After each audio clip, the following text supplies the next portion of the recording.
what is going on, everybody? Super excited to have you here today with us. We're going to have an incredible discussion, one that's really important, right? You got to look at the way that the world's changing, and digital has taken over, and e-commerce has been driving businesses forward in this pandemic, and it's not going to change. It's going to evolve, but it's going to be really important and essential for every business because we've gotten so used to online shopping. So welcome today to Driving Growth Through E-commerce. I am Yossi Fisher. I'm a brand consultant and mindset strategist. I empower brands and minds to thrive. And this is my co-host, Luca Crescenzi. I'll let him introduce himself. Hello, everyone. Hello, everybody. I'm Luca Crescenzi. I'm from Italy, and I am the creative director of my agency that's called Crescenzi & Co, based in Milan. And here we are again, Yossi, by the unusual connection between Italy and Canada. So it's the second time we do this brand therapy session. And so we want to thank everybody, as always, for joining us. And we have seen that there are a lot of participants. So we are very, very happy about that. Also because, as we did last time, also in this second session, we have two very important and very interesting guests that we are going to introduce. And one of them is Giuseppe Stigliano, and the other one is Rebecca. Rebecca, that is Morter, that is joining from another country. So it's an international. It's an international meeting, so it's very... Yeah, it's super exciting. You know, getting registrations from all over the world just goes to show how important this is for everybody, not just specific demographics. We have people that are signing in from countries that are open, and, you know, the stores are open and everything's going, and people are still looking to see how they can drive e-com and also understand the space. And you know, we have a lot of great discussions. Thank you so much for everybody that brought in your questions. We will be answering a lot of the questions that have been brought in with each one of our panelists, one of our guests. So let's really kind of get things going then. Luca, do you want to introduce our first guest? And yes, it's a pleasure. It's a pleasure to do that. We have our first guest. His name is Giuseppe Stigliano. Giuseppe is an expert in the fields of international marketing and communication. He currently holds the role of CEO at Wunderman, Thompson, Italy, where he guides a team of 220 talents in the pursuit of business and creative solution for their clients. He's holding a PhD in marketing and economics. And his awe-inspiring resume also includes executive director of award-winning design and communication company AKQA, adjunct professor of retail marketing, innovation and business innovations, and is an acclaimed speaker on digital transformation and corporate innovation. And Giuseppe is doing a lot of things and is also co-author of two books with the very renowned marketing expert Philip Kotler. And the first book is Retail 4.0, 10 Guiding Principles for Digital Age. And it's a book that I personally read, and it's a very interesting book and we are going to talk about that, I think, in the following minutes. And more recently has written another book that I think will be out in the next month, and the title of the book is On Life Fashion, 10 Rules for a World Without Rules. And it's a very nice title. So we are very intriguing and curious to also to talk about that. Yeah, Giuseppe, you can go right ahead and join us up on the screen right now. How's it going? Hey guys, very good. Hello. Thanks for the introduction. No pressure, huh? It's a very important bio. So yeah, honestly, it's so amazing to to get to speak to you a little bit even before this event, and I've heard a lot about you, and it's been an absolute pleasure to connect. And what you've been doing is so important, and what I find the most fascinating about it is that you wrote Retail 4.0 years ago, and having that foresight to actually see where the world's going. It's exciting to see where your mind's going from now to where 3 years from now is going to go, and I think that part of business to really excel and really understand not just the current space, but really planning out your strategies moving forward so you can test, adjust, and so you're not kind of late to the game. So just a really quick question to start things off. I mean, those two books have been very important for a lot of people, and they've gotten a lot of great acclaim. Why don't we kind of start off and you give us a bit of background on why you felt it was so important, how you saw the change of retail, moving forward a few years ago. And let's kind of start from there. Yeah, thanks. Well, of course, the book was, I guess it was a way for me to crystallize some knowledge around the topic, because one of the first things that I realized when I started writing the book was, that was my very first thought. It was, this book is not going to be a rocket science, in the sense that we didn't want to invent something or to create brand new frameworks. That was not the aim of the book. The idea was more to put some order. So many things have been said about what's going on in the retail world, the balance between digital and physical, and the importance of e-commerce, and the blurring lines between the two worlds, and so on and so forth. And as you know, online, we have this paradox of choice, right? When we have so many different sources and we can read something and the opposite, the same website sometimes. So it's crazy. It's confusing. So we really wanted to put some order. Really, that was the main aim. Of course, the book was written in 2018. So, actually published in 18, wrote the year before. So the idea was to define some trends, to talk about some guiding principles, right, for the future. The reality is that we had no idea a global pandemic would hit the world at some point. And what we noticed is that the number of those trends have been accelerated by the pandemic. So, I think it's important. And in general, I think that the importance of writing the book is, once again, you take some time to fix things, to crystallize your knowledge. And I like this idea. There is, in the Roman mythology, there is this god called Janus, and he has two heads, basically. So he can always look back and forward at the same time. And I guess this is exactly what we need. We need to know exactly where we come from, but we don't need to base all our decisions and strategies only on what's in the back, because we're not going in that direction.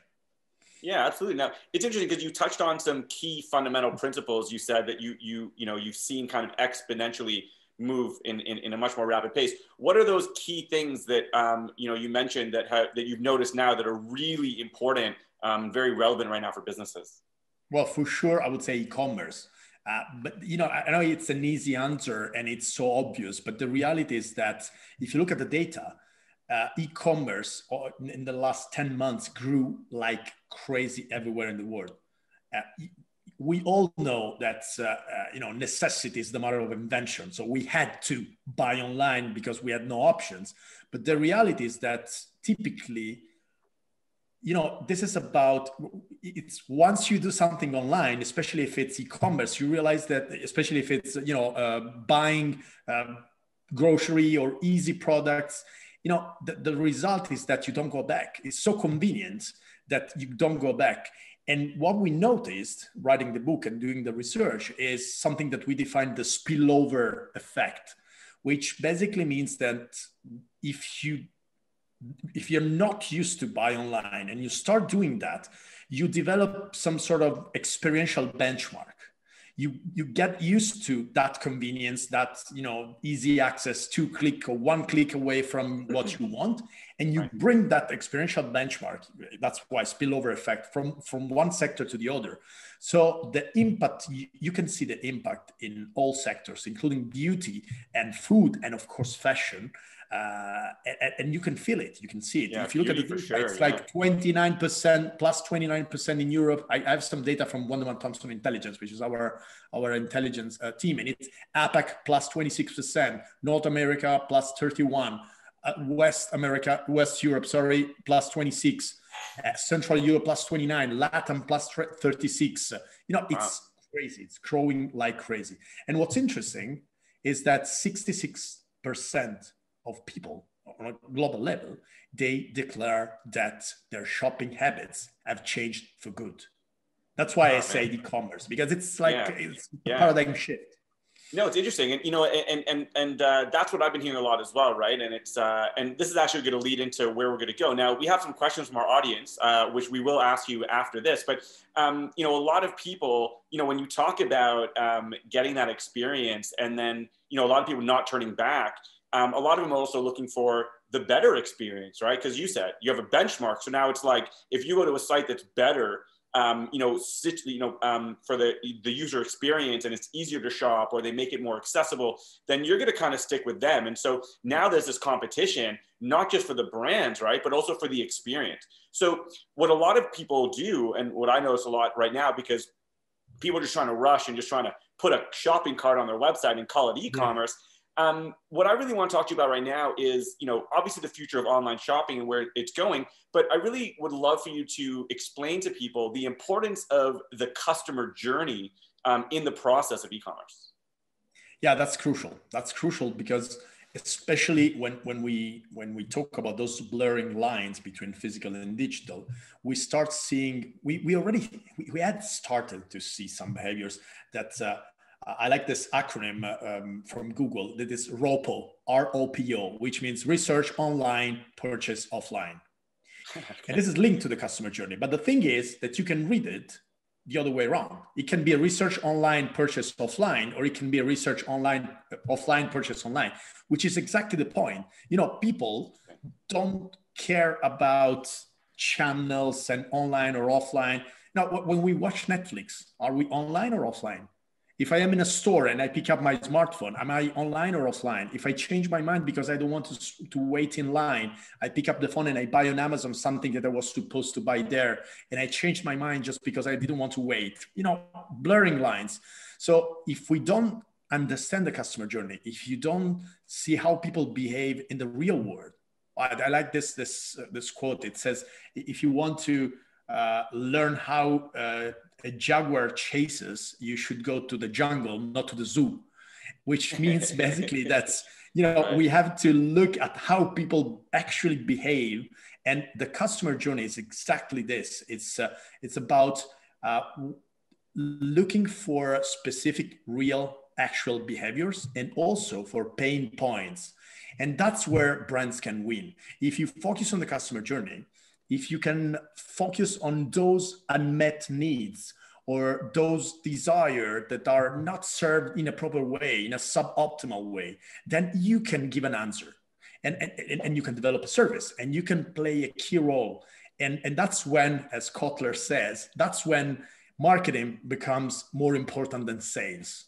Because at some point, if you're answering an unmet needs, if you're giving value, if you're simplifying people's lives, if you are literally solving a pain point in a customer journey, you don't need to sell it. It's already sold if you want. I know it's ideal, it's theoretical, but that's the essence of the thing, right?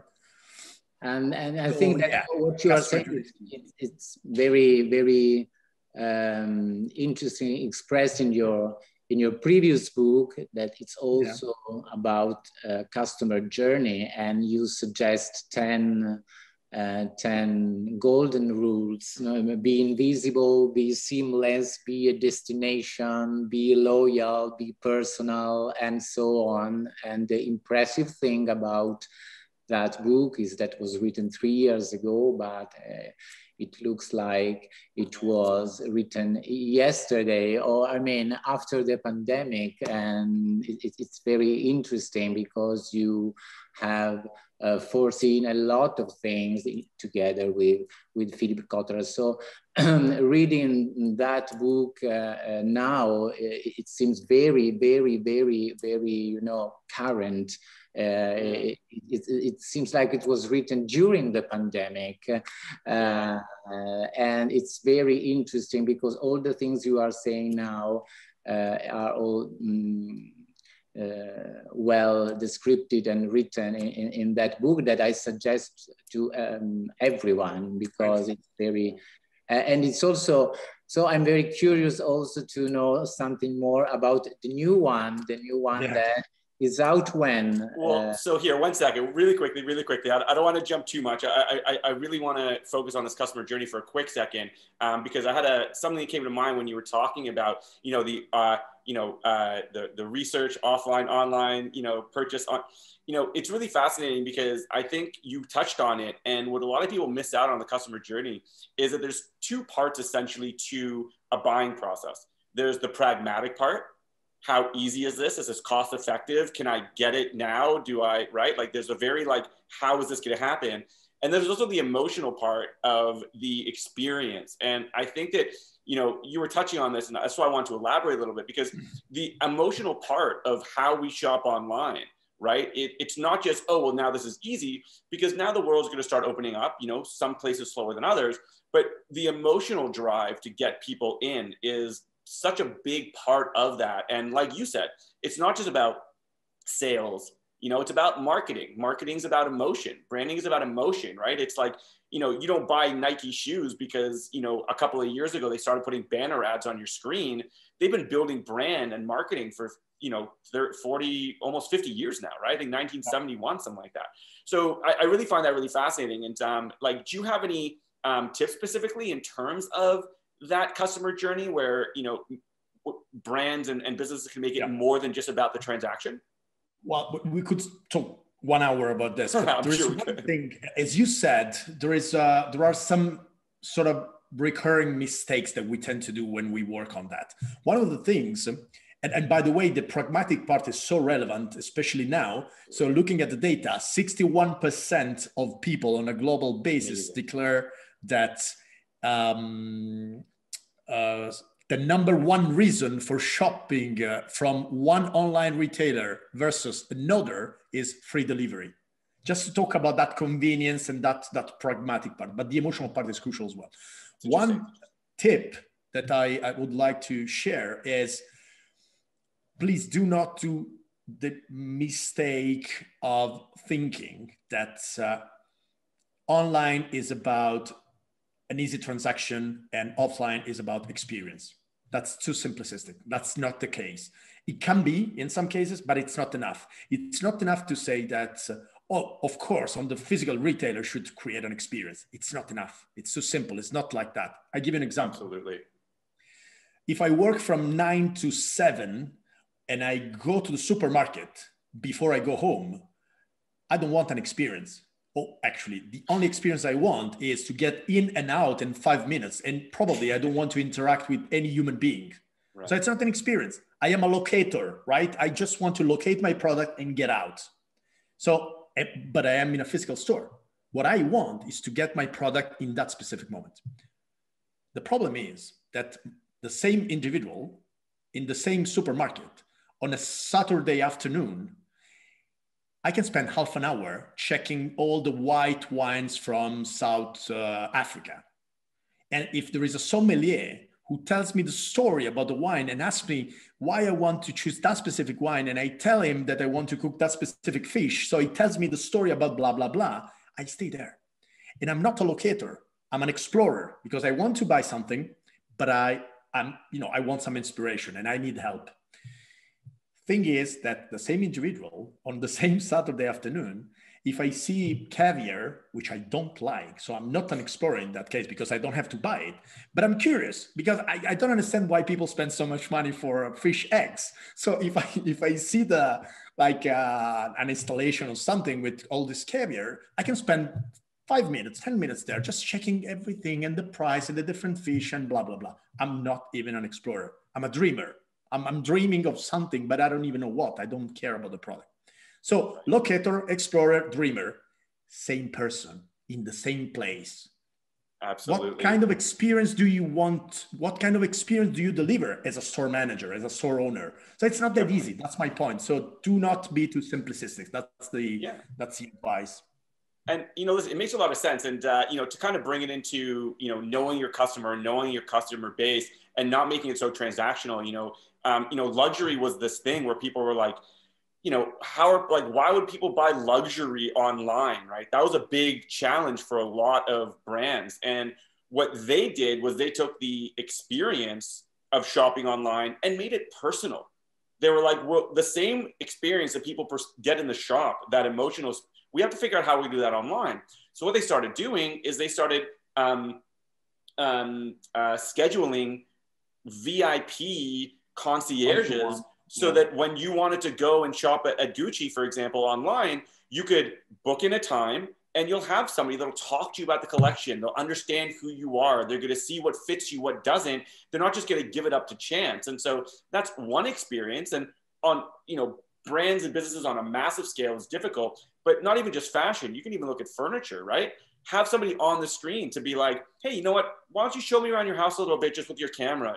Let's talk about the type of textiles that you want. Let's really figure out the sizing and really create an entire room for you. Whereas if you didn't do that, maybe someone's just looking for an individual product, right? And so it's really interesting that you mentioned that. So let's get into some questions now because I just want to make sure that we do get some of these in. This conversation already has been amazing, and I'm really excited for this. So something that you mentioned, we spoke about earlier, and I thought it was fascinating, and I don't think enough people really think about this, is the importance of content in e-commerce. When you mentioned that to me, I found that so interesting because most people think that e-commerce is just links, right? Like you have your content that does your other stuff, and then you have e-commerce. So people that are in the creative spaces, right? Graphic designers, people that are in this kind of field that are probably looking for work as well, right? Like to be like, well, I'm a graphic designer. How do I incorporate e-commerce?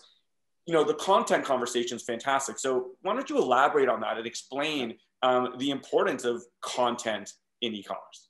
Yeah, I'm going to answer this question by blending the last two things that you said. One is luxury and one-to-one curated VIP concierge whatever experience, and the other one is the importance of content.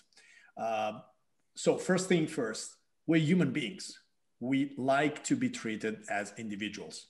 So if we can convey that experience like this, like with a chat, and especially in a situation in which people know that they don't want to go in a crowded space, they probably want to check the inventory of a store before they go to the store. This interaction, this one-to-one curated experience is crucial. And that is when content becomes important, because talking again about those experiential benchmarks, Netflix, just to name one, and it's one of the best in class, right? They are setting the bar of expectations, those guys. And then those bars, we bring them in every sector. When they personalize the content, it works very well. It's not customization, it is personalization. It is based on your behavior. You're not a cluster. The homepage of Netflix is different, even though me and you will live in the same place and we watch Netflix together. If you have two different profiles and just one day you watch something that I'm not watching, you have a different homepage. This is personalization. That is super amazing. I just wanted you to elaborate for people, because I don't know if people actually caught that. The difference between customization and personalization. Can you explain a little bit more about that? Because that's really important. It is, absolutely. So customization is basically put someone in a cluster together with all the people who have declared the same preferences. So let's assume that I'm subscribing to Netflix for the first time. I'm asked what I like. So I'm actively saying what I like. They put myself in a cluster together with everybody who declared the same. So it's like a newsletter where you flag, I like sport and whatever, travel, and you get the same content, all the people in the cluster, they get the same content. And it's based on what you declare, actively declare. Personalization is inferred. It's based on the data and it's a surprise. If it works, it's like wow effect, because they're serving you exactly what you need. It's like when you go to the bar and you order the usual. We like it because we're human beings. We like to be treated as individuals. It's personalization at scale. You don't have the guy at the bar because he only remembers 50 people. You have an algorithm. You have an artificial intelligence doing that job, but it's the same. So if your experiential benchmark is amazing content, and I'm talking about the crafting, right? The quality of the content. I'm talking about Netflix now.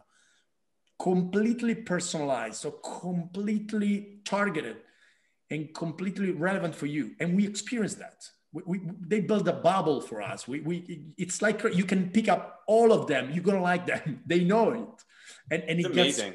It gets better and better every time. The more you use it, the better it becomes, right? So the combination of these things, personalization, content, when it gets to e-commerce, especially for luxury or fashion, it's the killer app. And Luca mentioned the new book that I'm writing. This book is about fashion, right? The title is On Life Fashion. And we mentioned these rules for a world with no rules. One of the CEOs that we interviewed is Federico Marchetti from Yux Net-a-Porter. So the guy has a technical background, of course. And if you want, he wrote the rules of luxury, fashion, e-commerce. Interesting, right? Fascinating. Yeah, fascinating person. He said something to me that is always with me. He said something, now I tell you exactly the way he said this to me, and I didn't get it the first time, so bear with me. He said, O2O plus C plus C equals e-commerce squared. Okay. O2O plus O2O. It's a formula, right? Okay, so let me translate this. C plus C means, C2C means content to commerce. Plus O2O, it means offline to online, equals e-commerce squared. So his idea is, even though I am Yux Net-a-Porter, I'm conscious of the importance of the physical store, because that's the only way for some people to close the journey, right? They need to be part of that experience, to be part of that ritual. So I have to generate traffic to the physical store, and I'm 100% sure that online I can do other stuff. I can add extra value, and I do that by building amazing content around the product. So it's content to commerce plus online to offline equals e-commerce squared. So double results for my e-commerce. And it's interesting because that's exactly the point. Yeah, so fascinating. And last comment on this, we are seeing brands becoming broadcasters. That's what is happening. They are creating content. They are 100%. Creating videos. They are creating branded content. They are creating, and this is just because it is the only way to be relevant for people. People don't want to be interrupted. They don't want you to jump in while they're doing another stuff with this interruption marketing. They want to be entertained. And that's the role of the brand, to switch from sell to serve. It's just a few letters, but it makes a difference. No, it totally does. And, I talk to a lot of my brands and clients about the same thing, where it's like, nobody wants to be sold to anymore, especially now on socials. It's funny because most people that I know that run companies, when they're on socials, like they'll just, I'll be with them, we'll be hanging out, and they'll swipe past all the ads. But then they'll be like, they'll do ads the same way because they think that they're more important or they're more special.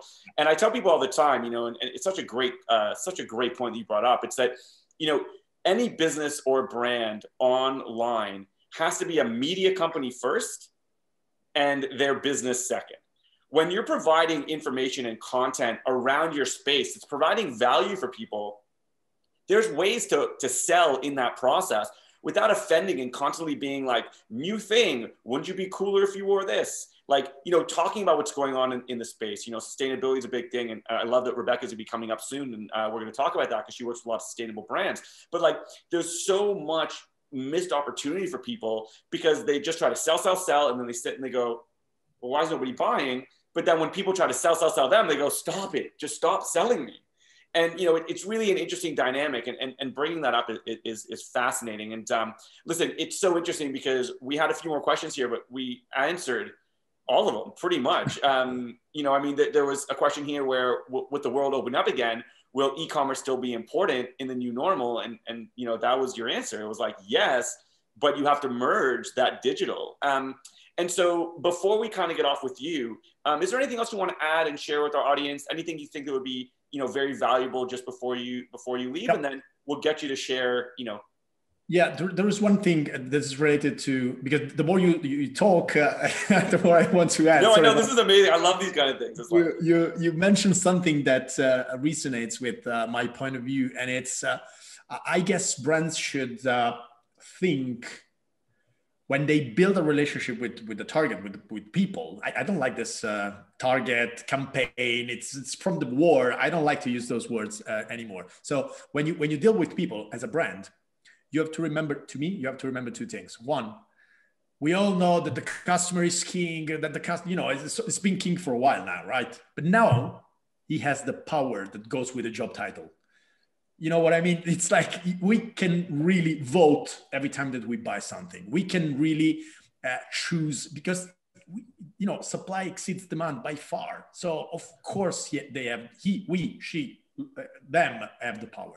So first idea is now they have the power. So it's about purpose. It's about taking a position. It's about serving. It's about being personal. It's about, you know, all these things that we mentioned. And the second one, the way brands should build a relationship with people is the same way people build relationship with other people.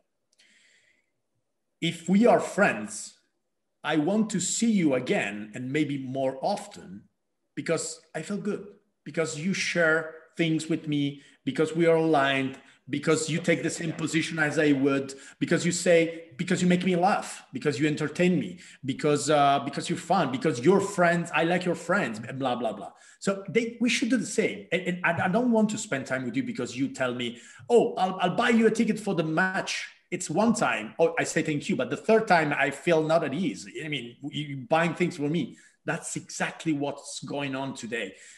So we should rebalance this relationship and keep in mind that we're human beings. We're not targets. We're human beings. Absolutely. We like to. In fact, the very last thing, it's an anecdote, and it's related to Luca's question. So you mentioned the bees, right? So be invisible, be. Yeah. There is a little story behind that. So as you know, Kotler is... I just mentioned 5, but are 10. Yeah, they're 10. Yeah, but in the new book, you have 10 more if you want. So if you like them, just... the reason why we put this B is that one day Kotler called me and said, you should find, you know, because we decided for the 10 rules, right? And Kotler is famous for the 4 Ps, the 5 A's, the 5 C's. So we should, you know, we had to find the 10 something. So it was, you should find the 10 something of retail. So after a few weeks, I couldn't find 10 words starting with the same letter. So I called him and said, I found the 10 B's. And he said, amazing, send them to me. And I sent 10 times B. It was be invisible, be seamless, be personal. And these are the 10 B's. And he said, amazing. Only an Italian. Okay, that's a compliment. No, that's amazing. Amazing. And Luca, just before Giuseppe goes, is there anything that you want to mention or just kind of share about what he was saying? No, I just was thinking about the fact of all the things, very interesting things that Giuseppe said, and it's this human to human approach that it's something that he focused on his book, and it's the essence of a lot of the things he said also about the relationship between brands and customers. It's not that brand and customer anymore. it's something human to human. That's very important. That's very, Absolutely.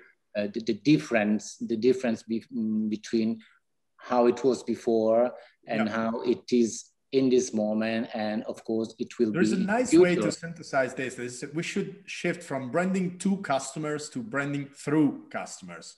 It's like, don't try to push things, try to get them on board, get them engaged, and they will, Walt Disney once famously said, try to engage people so much that they will want to come back and bring their friends. That's the essence of our job. It's not about pushing things, and it's amazing.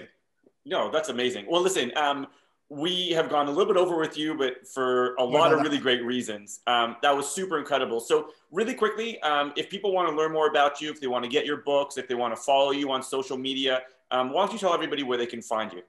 LinkedIn, Instagram, and the new book will be published in Italian on the 9th of April. And in English in Q4, in the last, in October, November. Okay. So we had a preview now. Yeah. The forthcoming book. So. and so your Retail 4.0 is available on Amazon, bookstores. Japanese, Korean, Spanish, Chinese, and you can find it online. It's Retail 4.0. Okay.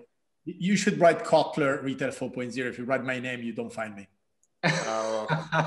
You're very listen. You're so great, and the information you gave was absolutely valuable, and such a great way to communicate like this. You're so easy to talk to, which makes it so easy, right? Like, you're breaking down all these facts and statistics, but you're making it very engaging, and I think we all appreciate that. So thank you so very kindly for your time today, and we'll be in touch soon, definitely.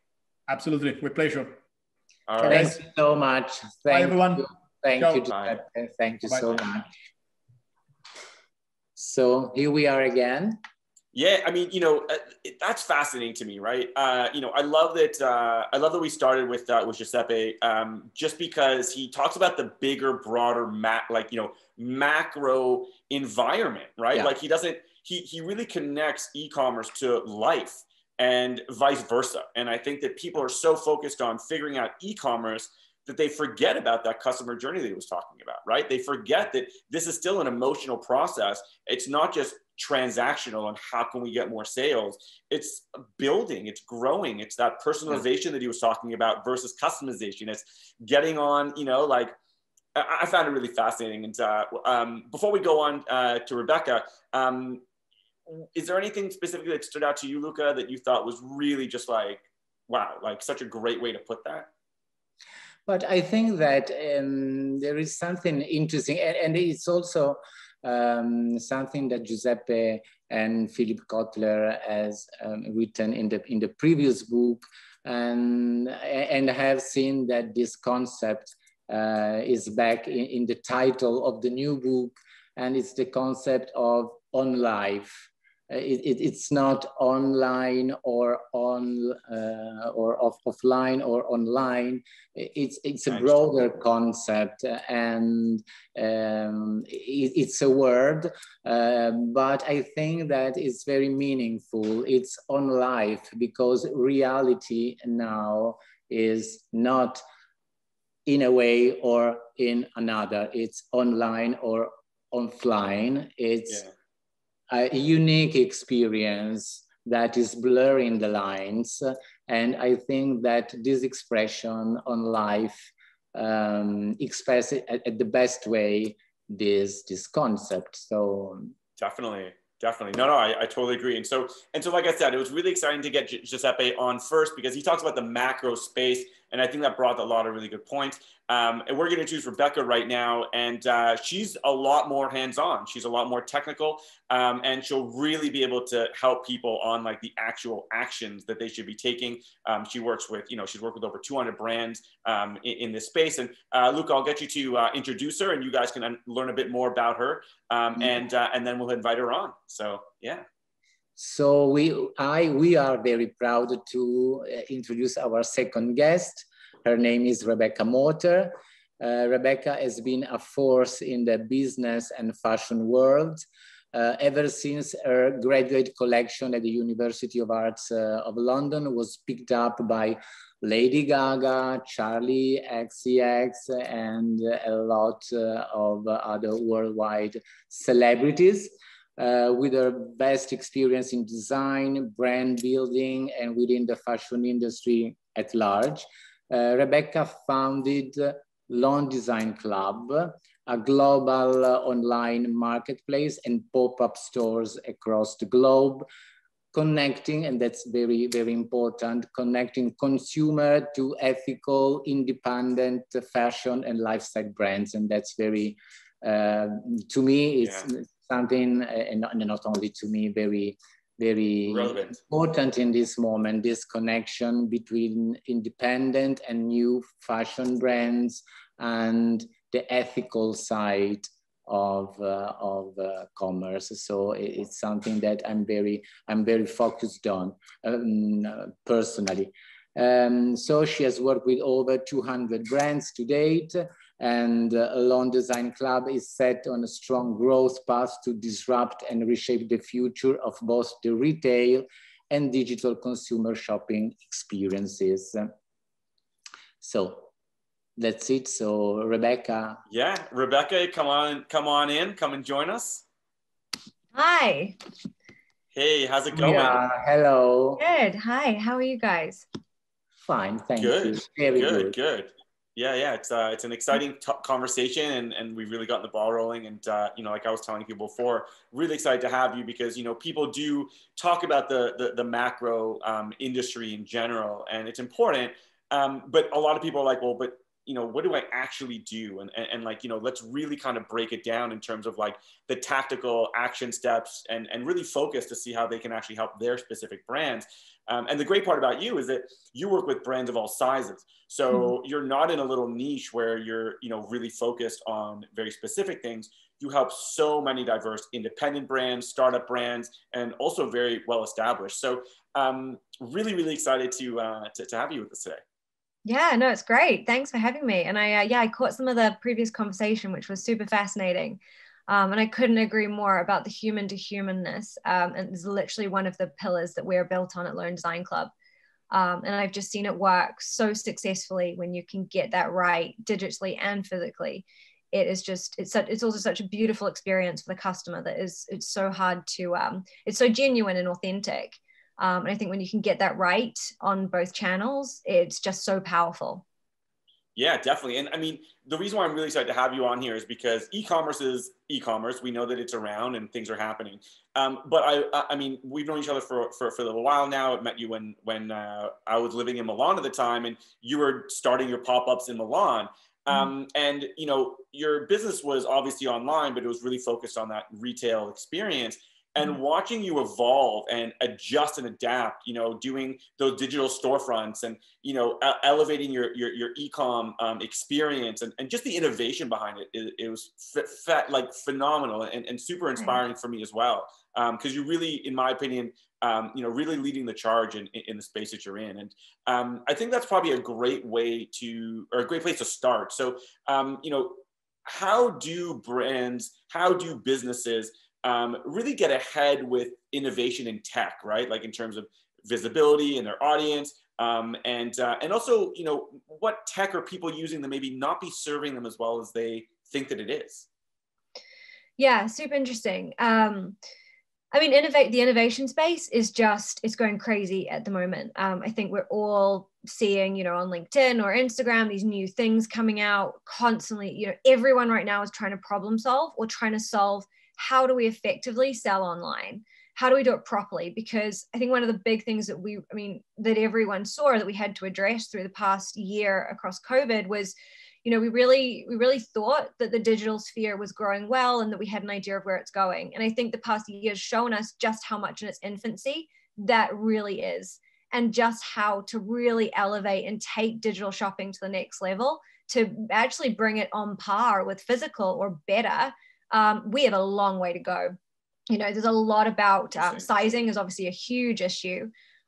Effectively telling, product narratives, that communication side, there's so much that we still need to do. The sustainability side, that messaging and transparency is obviously a big thing right now.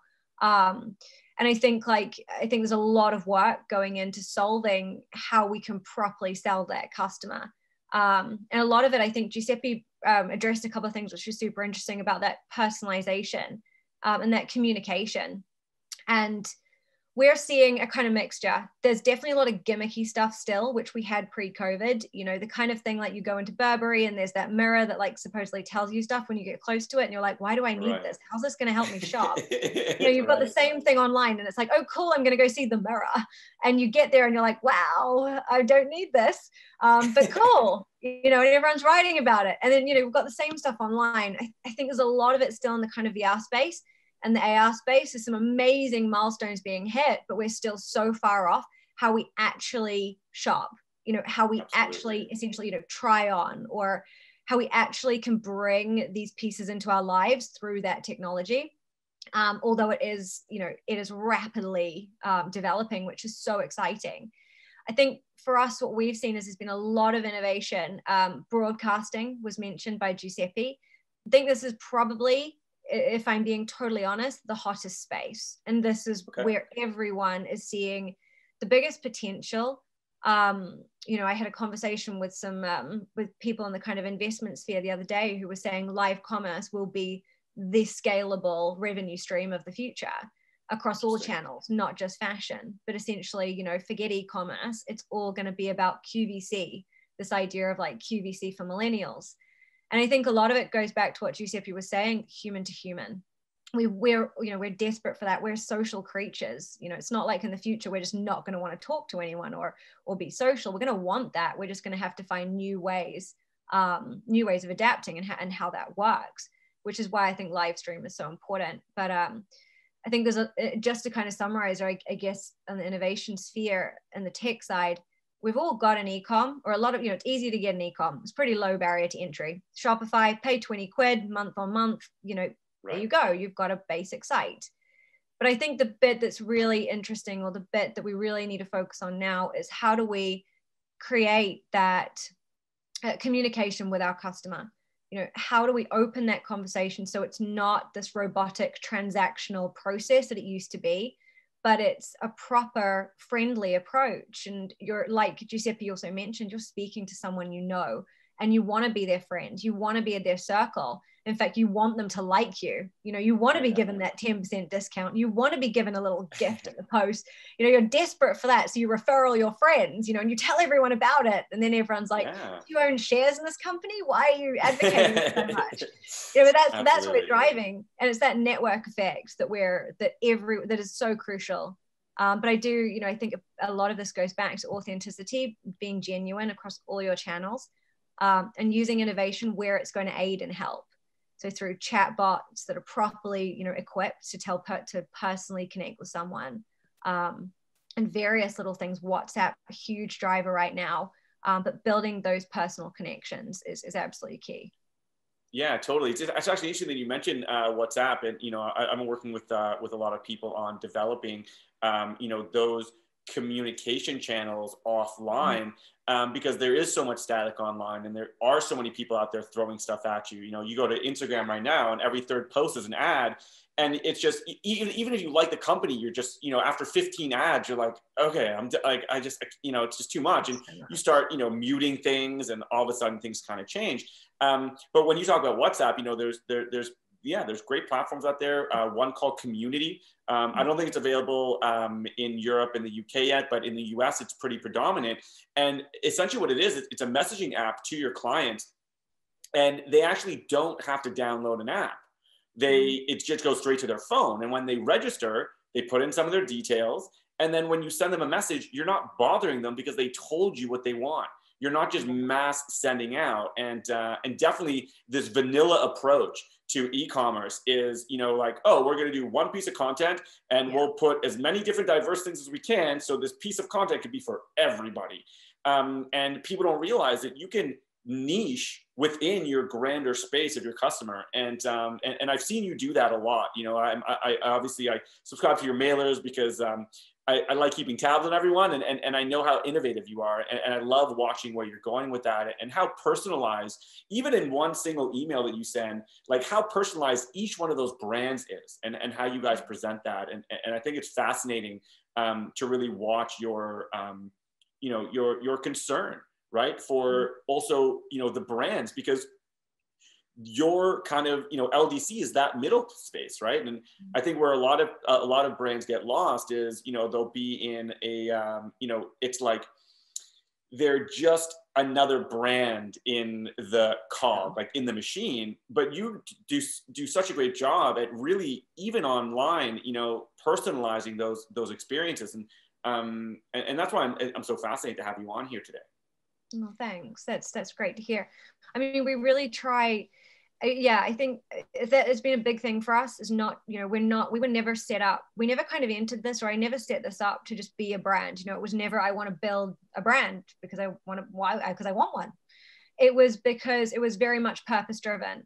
And I think that's absolutely crucial, is that anything that you're setting up or you're launching, you really have to understand that purpose and that drive behind it. And it's one of the biggest challenges as you grow and scale a business, is how do you keep that vision and that, you know, why you're here, that why, you know, always talking about why we exist, keeping that, you know, through the core and through your, you know, that your team can all immediately say, or immediately respond. And it's one of the biggest challenges of, you know, having a business, but I think it's just so crucial, always coming back to why you're here and what are you doing. Don't put, you know, content out for the sake of it, or crap content. Put something out because it's taking a point of view and there's value. It's, you know, it's very much about value at the moment. And I think that value offering that we give our customers or anyone we're working with has to be a reason why someone's going to open that email when they're getting hundreds. And again, it goes back to that friends and that community and wanting to be together and wanting that give and take relationship from each other, which is key. And building that with your customers is totally, is super important. Yeah. One question, Rebecca, how do you choose your brands? I mean, which kind of filter you use to say, okay, this brand is perfect. It fits perfectly for my e-commerce, and another one is not good for you, because it's also about, you know, it's also about content. I mean, I have seen that your choice is very peculiar. It's not something that you can find easily elsewhere. So can you tell us something more about that? How you choose the brand? Yeah, sure. So there's maybe it's also important for other people that wants to maybe open an e-commerce and says, okay, but what kind of brands I'm going to sell? Definitely. And I think it applies not even if you're thinking of multi-brand, but even if you're one brand looking to create products. It's all about curation. I mean, it all goes back to who's your customer, if I'm honest. It's, you know, and it's something that we'll never, ever, you know, we have customer profiles of who we're speaking to. We have 3 core that are across 3 different age groups, because the channels communicate slightly different ways to each of them. Again, it's understanding, how does my customer want to hear from me? You know, a lot of our younger customers only want to hear from us on social. Therefore, our social is more geared towards that. Email is more geared towards our older customer, because that's how she wants to communicate.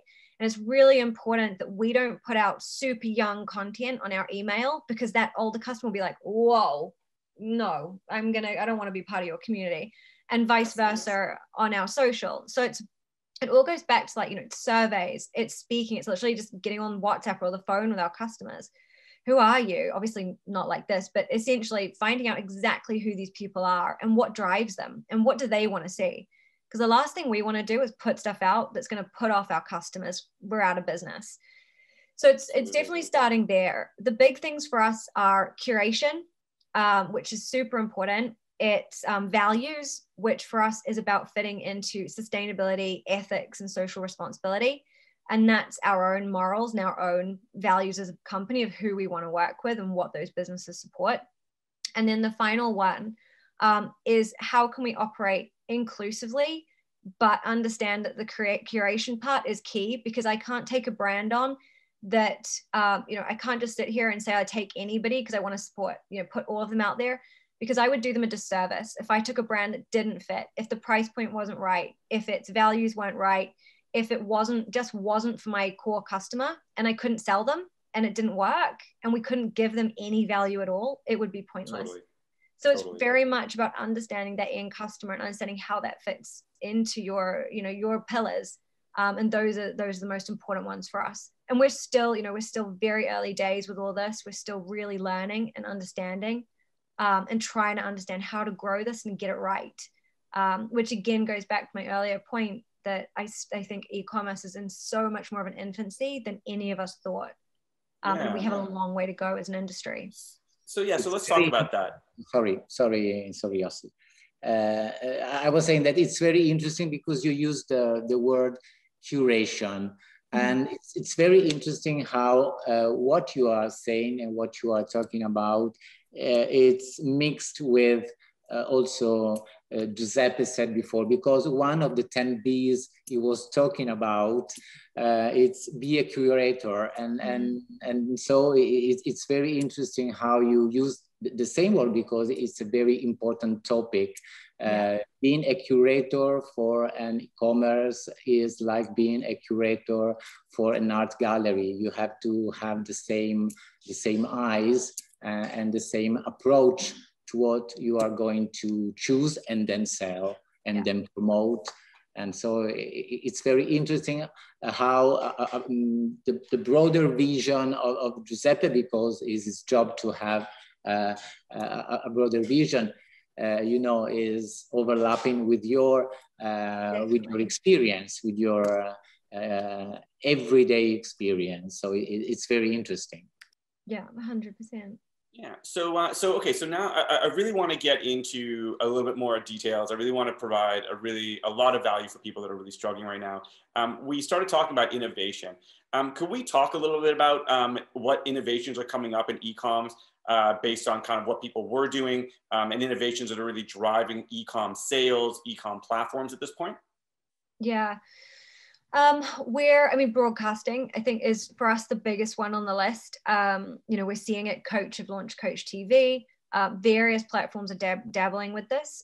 Broadcasting is super important because you can get that humanness, and you can also see the pieces and see the people behind those content. You can see them live, you know, 3D, trying things on. You get a sense of who they are, and it's that conversation, that bit of banter, and the way they present that makes you feel like you want to be part of this.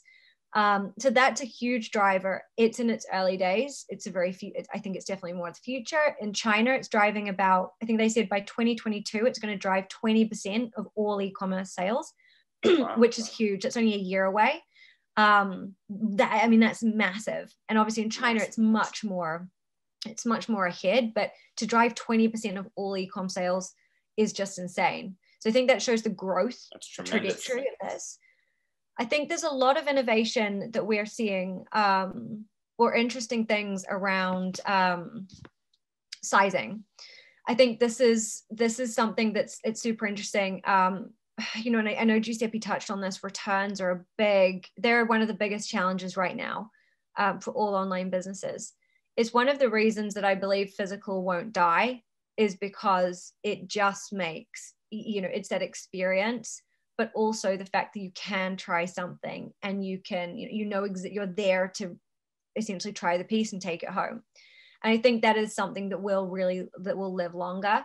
But there is a lot right now around sizing, size charts, the way they're presented, the way it's communicated to customers, you know, going into much more detail. Again, the chat button, WhatsApps, being able to use that. We use it a lot. Surprisingly, about 50% of our live chat is literally about, can you help me with my size? Wow. And we've noticed that the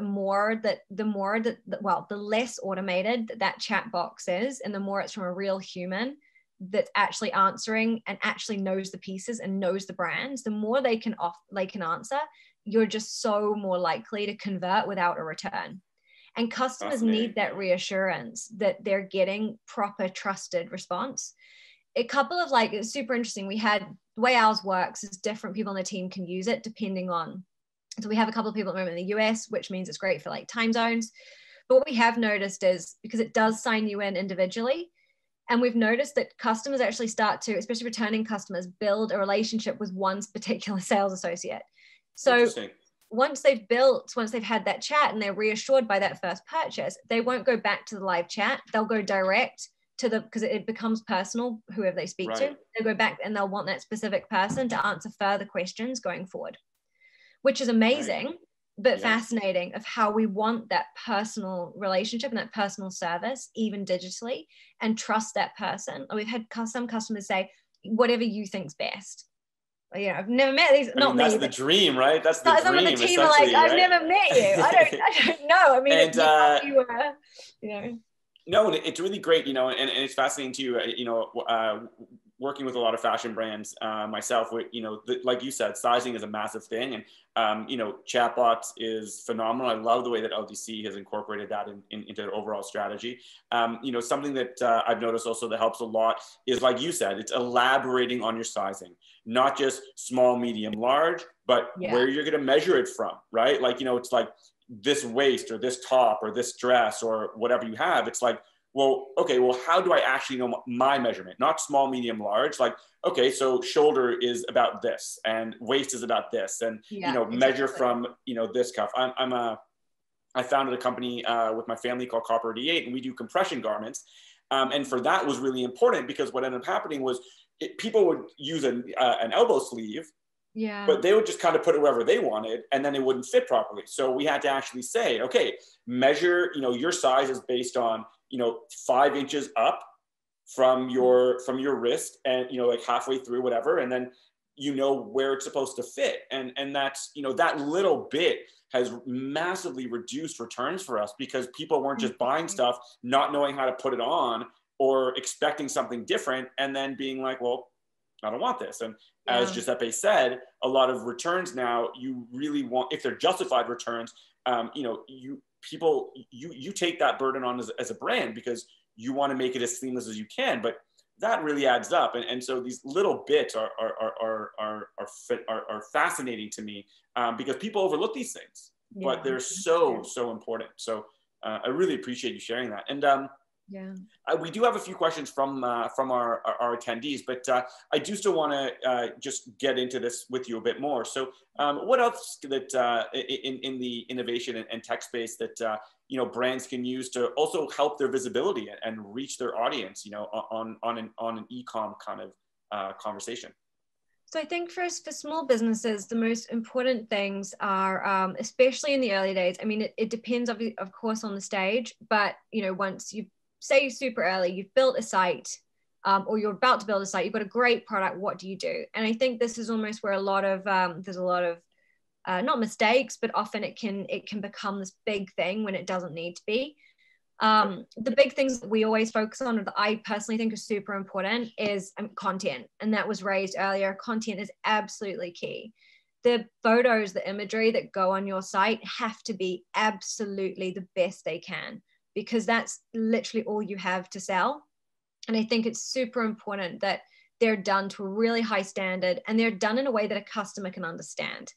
You know, images go on the good sites, Net-a-Porter matches, whatever. You know, the models aren't doing crazy poses where you can't tell what the garments are, but it's going back to basics of how can you just really simply and easily communicate one product in 3 simple steps, because a customer isn't going to jump through 12 different clicks and hoops to be able to purchase. They just want 3 clicks, you know, to get it into basket and to pay.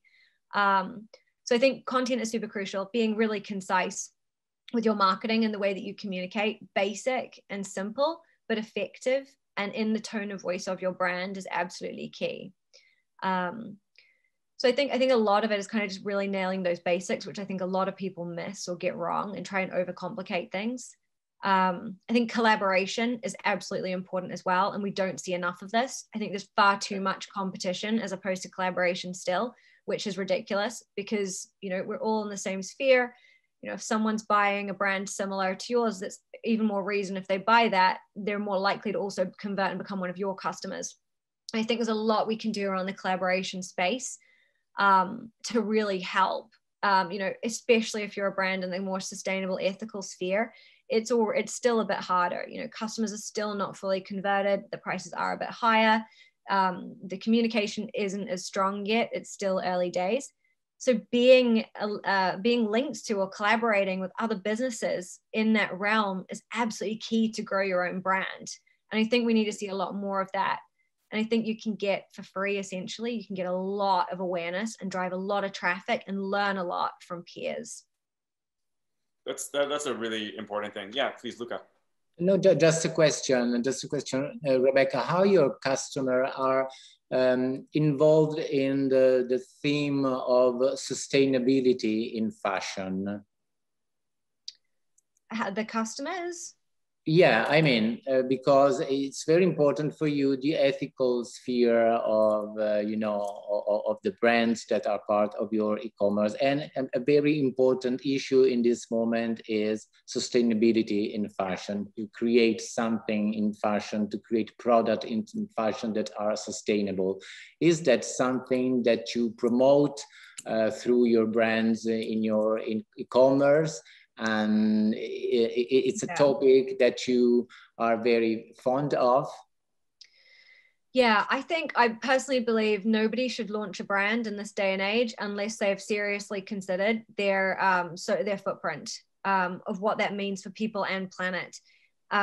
You just can't not, we've all seen the news, we've all seen the crisis that we're in. It's completely irresponsible to launch a business without considering or having an approach. By this, I am not at all saying you have to be 100% sustainable, completely impossible. Nobody can do it. No point trying. Absolutely. But choose a part that you can focus on, whether that's factories that pay fair wages and you visit that factory and you know that it's good and you're willing to stand behind them. Whether it's, materials, not using polyesters or, focusing on purely using organic materials and they've got accreditations or, they've come from mills that are trusted. I think we all have that responsibility to take one of the challenges on and to really focus on making it better. Because that ultimately, what we're seeing from the customer side is customers essentially demanding that transparency. And they're, expecting businesses these days to open up and to show and to be really honest about how they operate. They're not expecting us to completely be 100%. People know that, but they're expecting us to take responsibility. And I think that's key. And I think it's really important and something everyone needs to get better at is communicating that digitally. It's so much easier physically. With us, we have the brands in store, they meet a customer, they talk about it and they tell them these amazing stories. And I go up to them and I'm like, why is none of this on your website? Why am I hearing this? Because I'm hearing it from a conversation like over the room. Why do you're telling me about the carbon, the footprint, you're telling me like all this stuff. Why are you not putting that on your site? Because the problem that you've got digitally is a customer they're not just going to be able to, telepathically know any of this information. They're going to go to your website and what they see in front of them, the way that it's formatted and the info that's written, that is all they have. So it's so important to be concise, to be clear, and to choose something to communicate really well. Don't overwhelm, don't do too much, but just put that one very unique, very simple and very important message across, because that is going to that'll be how you sell. That is your narrative. And I think there's so much work still to be done around this, but it's so important. Yeah, totally. And, it's interesting because, you're in the fashion space, but it goes for pretty much any industry, right? I mean, sustainability is so focused on fashion these days, but I mean, it's such a big conversation across everything, food, furniture, I mean, you name it. And so that's going to actually bring me. So we were going a little bit over today, but I'm happy to, because we have some really great questions here. We got one question in, and the question was, what strategies would you have for launching a new e-commerce business? And whether that's fashion or furniture, what are some best practices people can use? A very easy question. It's quite a broad, launching a new business, a new e-commerce business. I mean, I think we've covered some of it. I think the big thing here is, assuming you've got a product you've tried and tested and you've mapped out a customer, which obviously is your foundation.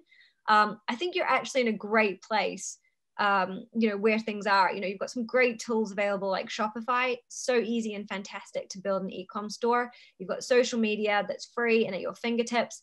The big thing is getting your strategy right. And that's where I think a lot of people fall short, and they often try to do too much. The most important thing is that I would say anyway, is to just focus on simplicity, but super high level. So beautiful content, well-written, short, clear, concise descriptions, a very simple, easy, navigationable website. None of this, you know, you don't need a developer to build something fancy and gimmicky that you're like, how do I access this with a button? You know, you just send people off. The amount of times I've gone onto some brands' websites, I'm like, I don't know how to get in. I have no idea. You know, and it's pointless because your website's there to sell. It's supposed to make the journey easy. So I think that's a big thing, is absolute simplicity and be super concise, and think of it from a customer perspective. Go to your customer early on, get people to look, you know, to do this for you. Ask people throughout the whole process, what do you think? Are things easy to find? Does this work for you? What's missing? What would you like? Don't think you know how to do it all. Ask them. So I think that simplicity is key. Yeah. Sorry, and I don't want to interrupt, because I know I just I'm trying to go on a flow with you here, because you brought up something that's really, really important, is that, you know, people do overcomplicate, and they also do oversimplify when they're launching brands. And, you know, some brands, you know, they're tight budgets, or they're, you know, not taking big risks, which is fine. But what they end up doing is they just go step by step. They slowly build. They do the next thing, the next piece of content, the next strategy. And people don't really map out a year or 2 years of a strategy for their business. So they actually can see, they can actually have data where it makes sense and it connects. It's a lot more holistic, in the sense where it's like, okay, so this year we want to get, but, you know, to this point, or whether it's sales, or whether it's exposure, and being like, okay, so we're going to do this strategy here. We need this much money for this, or we're going to create a phenomenal organic structure and not pay anything for the first 6 months and build that up. And it's possible. I've seen a lot of brands do it. And that's the only reason why I want to stop you for a second, was because it's such a valid point. You know, it's not about overcomplicating. Some people go way too simple, and it's like, you know, starting a brand, it's something you want to be doing for the rest of your life, not let's see what happens in the next 3 to 6 months. And people aren't mindful enough about the entrepreneurial journey, and how important brand is, and how important marketing is, and communications, and the experience. And, you know, and I find that really fascinating. So not to cut you off, but I definitely wanted to highlight that. Yeah, no, I totally agree. I mean, strategy is the most important thing, and also processes. The processes that you can build to properly, effectively achieve that are crucial and often overlooked, especially in creative businesses, because we're not used to working to structure or process. I think like a big thing here, or what we often do is ensure, especially with the new businesses, is like you said, mapping out that. I think a year is crucial. Starting at that year, in 12 months, where do you want to be? What do you want to achieve? And working backwards. And we usually go kind of 12 months, 6 months, 3 months. And then that 3 months, that short term 3 months, is super detailed, and it divides all the different parts of the company up, and it maps out. We do kind of 3 columns. We have a goal, we have task, and then metric. And metric is obviously the most important. Again, the one that I think small businesses overlook far too simply. And then 3-6 months, why isn't it working? Well, did you evaluate the metrics? Because that data is what should be informing your decisions, not what you just think because your friend did it or you read about it in a completely irrelevant publication. And the amount of times, you know, it's crazy. So everything has to be, and like, you know, I have not done this from the beginning. I was very much kind of the other side on the creative, and I've really come to love metrics and KPIs. And they are your friend, because if they go up, you're doing something right. When they don't go up, or they're there, stop and reevaluate. But it's fascinating. But no, strategy, super key. And there's so many tools online and ways you can build spreadsheets, and you can build out these strategy plans to really understand and be able to create proper forecasts on how you're going to achieve those numbers and how you're going to achieve where you want to be. I mean, I spend the majority of my time mapping out scenarios. Yeah, and listen, it's such a good point that you just mentioned as well. It's that, like, you know, the metrics aren't, I did one post and it didn't work. You know what I mean? Like you need that year to be able to test things for a while, especially if you're brand new and you have no followings or you don't have any sales. It's like people get so defensive and they get so hurt by like, they spent all this time writing this great copy and taking this great photo thing and they post it and they got like 1 like and they're like, well, this isn't working. And I tell people to generally just put blinders, like figure out your strategies, work out your metrics, put blinders on for the first 6 months at least. And don't worry so much about what's working or what's not in the sense of like these individual pieces. Just do it, observe it, check your metrics, but don't be so emotional about your likes or your views or your follows. You know, you want to have everything, obviously everything plays a part, but in the macro, people go too micro with it and then they just lose. And then they go, and then they just start flailing. They try 1,000 things, nothing connects and they're left out. I think that's interesting. And I think one thing just to add to that is when you are measuring, before you start measuring and when you're doing your strategy, is you've got to write out what you're measuring. Like, what is the point of that? You know, if your strategy is to post on Instagram once a day, fine, but tell me why. Don't do it because everyone else is doing it, because you know what? Social just might not, I mean, it's unlikely, but it just might not be the avenue you need to focus on if sales are your, you know. So it's really mapping out every post. Why am I posting? What is the goal of my post? Am I trying to sell through my post, or am I trying to convert people to go to my website? Or am I trying to get followers because I'm creating a discovery tool? Right.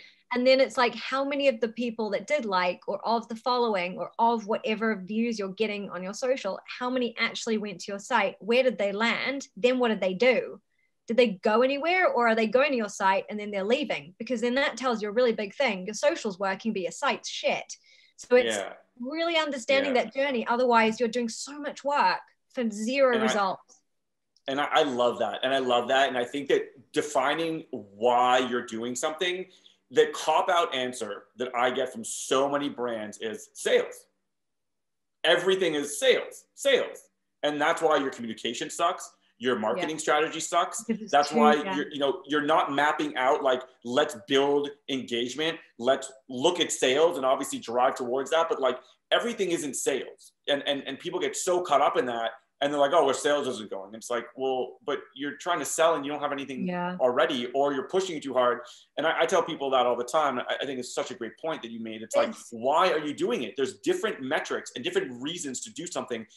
Yes, at the end of the day, you need to make sales and have a brand or a company that you can build, but that can't be your defining thing, because it's going to define everything that you do, and you're going to fail before you even start. Yeah, I think that's really important. And one of the things I always say to brands that do that, because I'm so sick of seeing the constant hard sell on digital when it does more damage than good, is I'm like, if you walk into a shop and a sales associate comes up to you and says, will you buy this right now? What would you say? You would walk out and be like, I'm never going back there. That's what you're doing to your customers online. Totally.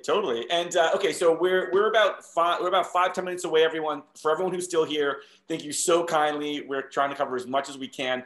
I have one question from the audience, from our attendees, which I think is going to be really important, very pragmatic, very tactical. And the question is, how would a D2C brand, so direct-to-consumer brand, set and manage a pre-order to avoid stock and plan product purchases? Yeah, this is great, and this really ties into the movement on sustainability. I think more brands need to adopt this. I think actually we're seeing better results from customers and more understanding than people realize. There's a lot of fear about doing pre-order because people are like, no, everyone wants it now. No one's going to wait. But I actually think the results are saying that people are willing, especially if that story and messaging is right. I think it's easier to set up than we think. And I think it's much more cost effective, for sure. It's a great way of product testing before you're willing to commit to a line or to a product or something. It's a great way to test and see. I also think it's a great way to create this idea of like urgency and like exclusiveness and like hype and like, are you on my VIP list, or like, are you in the, like, you do know about this, the sense of like drops and excitement digitally. Because a lot of brands, or the ones that we see most successfully, you've got your collection coming anyway. You'll get your samples and have them done before the rest drops regardless. So this is a great way to create that buzz and excitement and get some of those orders locked in before everything, before your production arrives. Chances are, I mean, it depends how you work and it's changing now, but a lot of businesses that we know, you'll have at least a kind of couple of months lead time from samples going into production, like a run going into production to actually receiving them all. It's a great way to put them on your site and say, pre-order now, there's only this many that are being made. You can incentivize 10% off or something for the first, whoever wants to pre-order. But I think it's a really good way to get sales before you've even received the garments are even produced. The other way to do it that we're seeing a lot of brands is they're working with factories in a different way, where they're working completely on demand. And this is great. And ideally, this is where the future goes. We don't need to be producing or guessing stock levels. You're purely just reacting. Order comes in, factory makes, out it goes. So it's still quite a long way off for this to become super scalable, and it is a bit more costly. But then if you think about the amount that you're having to manufacture to hit MOQs, to then have sitting in your studio or wherever, Absolutely. to then sell, it's like way up. I think if you looked at the margins and you weighed it up, you'd find that the pre-order would have it'd be better off for the business in the long run to start with that. Absolutely. And MOQ is minimum order purchase, minimum order quantity. And what a lot of people struggle with, and you're bringing up such amazing gems, and these are things that I see come up all the time with my clients. And it's like, they'll be like, oh, well, I ordered from Turkey or from China and listen, not everything from China is bad, but I'm just saying, like, what they do is they go to these countries and they have these minimum order quantities.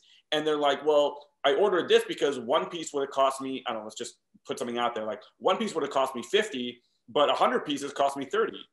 And it's like, but then if you don't sell those 100 pieces, you're losing so much money, like just by holding on to stock that you're not going to sell. And people try to get these price breaks, and it's like, sell first. Yeah, exactly. Get to a level where if you drop or whatever the case is, like, it's not going to destroy your company, and you can build. So you can say, okay, cool. So minimum order quantity is 50 pieces, 100 pieces. Well, that's good because we're on average 175 right now. So we can do that and also play a little bit more in the growth. And I think everyone tries to rush that gun so much to save money. But it's kind of like when you go to the grocery store and it's like, buy one apple buy a pomegranate for 10 pounds, or, buy two for 18. And they're like, oh, I'm saving $2. It's like, but you have to spend 8 more. For something you might not even want, that might even just go bad in your fridge. It's like, and so, so I really appreciate that. Is there anything else you wanted to say in that space? I think the only thing to consider is delivery. Customers are getting better with it, but there is still that sense of like, how long do I have to wait? And I think that's where it's just being really clear in your description and your messaging of like why they're waiting, why this is good and important. It's made just for them. It's going to be one of a kind. No one will have tried it. They'll be the first to receive it. It's going to go literally from the factory to them. It's like super special, like really building up that experience that people love. And I think just making sure that lead time isn't too ridiculous. I've had some where it's like 6 months. I'm like, oh, I don't think anyone wants to wait. That's a bit too long. Right.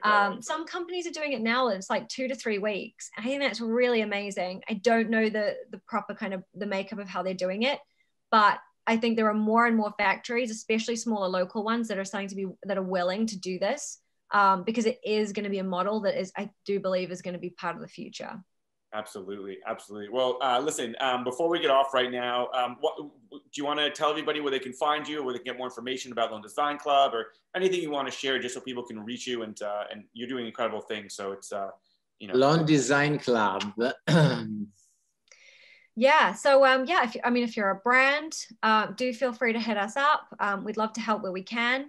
And if you're a customer, do check out the website. We've got some amazing, sustainable, ethical brands all across fashion, lifestyle, women's wear, everything. We're building out our home section, all of it. You will come to us for very unique, under the radar brands. You'll never have seen them before. So do please check them out. They're all really special brands. And honestly, even Luca vouched for that at the very beginning. Very particular. You call them peculiar, but very different type of brand. Peculiar, yeah, I like that. Doing incredible things, right? Like in a great way. Super unique, yeah. Yeah. Well, listen, Rebecca, thank you so kindly. We're actually at the hour and a half mark. So everyone that has stayed here, thank you so kindly. I hope you got so much value from our guests. Thank you so kindly, Rebecca, for your time today, and we'll be in touch soon. Cool. Thank you so much. Thank you so much. Thank you so much. Bye. It was a pleasure. Thank you. Pleasure was all mine. Thank you so much, guys. All right, Luca. So there we go. Wow. Brand therapy sessions. Perfect time. Perfect time. Perfect time. An hour and a half, I think, kind of hits the button. Anything else you want to say, or just before we wrap? Any? No, it wasn't just a joke. I mean, it was a very interesting panel discussion. We had very interesting information, suggestions, and also a very broader overview about this topic. And I'm also receiving messages that someone that was not available to join us because we had this sold out situation. So and so I'm receiving message of someone, I could not join you anyway. I'm sorry. Next time we will try to have more. Yeah, I think next time we're wider audience. And so I'm very happy about that, because also the first panel discussion we had was a success, and the second one is also is always critical, you know, especially definitely went so good. So, but I'm very happy to had all these participants. I'm very happy because we had these topics that are very in the moment we are living. And so I think that it's a topic that everyone is involved in some ways, even if it's not someone who is running an e-commerce, but also if you are a customer, it's a very important and very interesting topic, because we are looking at the future of e-commerce, and the future of the customer journey in general, that is not only about online, offline, as we said before. So absolutely. And for everybody who's still here, we did speak about a lot of stuff. So we are going to be posting a replay probably in the next week or so. So you can feel free and share that link to anybody that you want. It's going to be up and open and public. So you know, and then if you want to listen to it again, there's a lot of stuff here. I know I always replay these for myself because I'm so in the moment, and I'm always like, there's always so I'm thinking about how to speak and what to do, and I just know that there's always, even for myself, stuff that I'm missing.